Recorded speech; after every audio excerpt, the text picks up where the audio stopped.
Price Lord. இந்த காலை வேளையில் கூட உங்கள் யாவரும் பார்ப்பதில் மிக மகிழ்ச்சி. கர்த்தருடைய நாமத்திற்கு மகிமை உண்டாவதாக. இந்த வேளையில் கூட நம்ம ஒரு கதை என்ன பண்ண போகிறோம், சிந்திக்க போகிறோம். அந்த கதையில் வர நபர் உங்களாக வைத்து நீங்கள் என்ன பண்ணுங்க, பாவித்துக் கொள்ளுங்க. சொல்லப்போனால் அந்த கதையில் வர நபர் நீங்கள் தான். இப்போது ஒரு நபர் என்ன பண்ணுறாரு, ஒரு மலைத்துளி என்ன பண்ணுறாரு, அதை ஆய்வு செய்ய ரிசர்ச் பண்ணலான்னு போகிறாரு. அந்த நபர் நீங்கள் தான். ஸோ இப்போ நீங்கள் ரிசர்ச் பண்ணுறீங்க ஒரு மலைத்துளியை வைத்து. இப்போ யோசித்து பாருங்களேன், அந்த மலைத்துளி மழை பெய்ந்து கொண்டிருக்கும் பொழுது ஒரு ஃப்ரெஷ்ஷாக என்ன பண்ணுது, உங்கள் கையில் வந்து விழுது. அப்போ உங்கள் உள்ள கிளந்து விழும்போது என்ன பண்ண முடியாது, உங்களால் டேஸ்ட் பண்ணி பார்க்க முடியும். அந்த மலைத்துளி அதே ஒரு சாக்கடையில் விழுது, அதை என்ன பண்ண முடியாது உங்களால், அதை வச்சு நீங்கள் கால் கூட கழுவ முடியாது.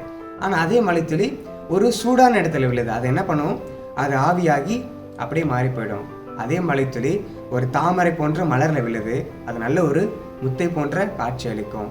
கடைசியாக அந்த மலைத்துளி ஒரு சிற்பியில் போய் விழுதான். அப்போ விழுகும் பொழுது அது எப்படி காட்சி அளிக்குது, வெளியேற பெற்ற ஒரு முத்தை போல என்ன பண்ணுது, காட்சி அளிக்குது.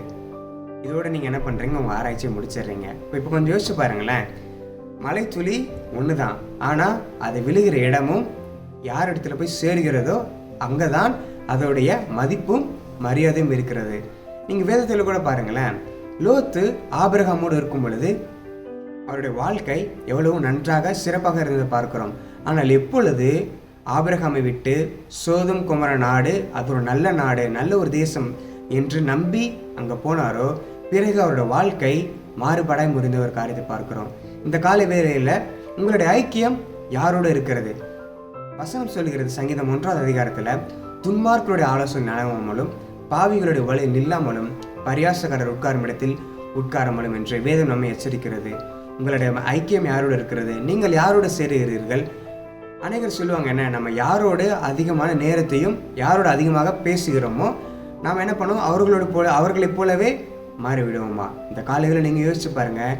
நீதிமொழிகள் 13ஆவது அதிகாரம் 20 வசனம் சொல்கிறது, ஞானிகளுடைய சஞ்சரிக்கிறவன் ஞானமடைவான்.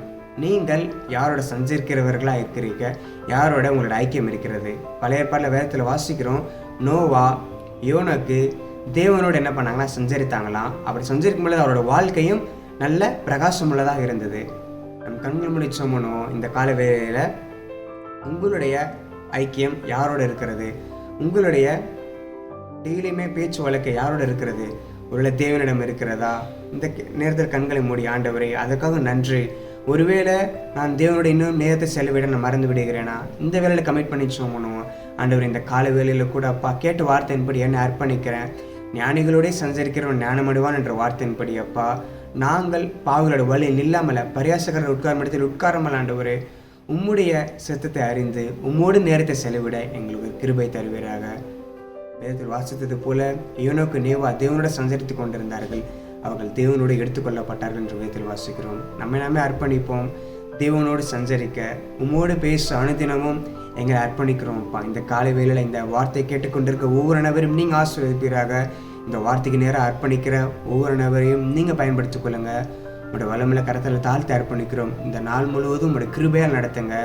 வேண்டிய ஞானத்தை தாங்க. இயேசு நாமத்தில் ஜெபிக்கிறோம் நல்ல பிதாவே.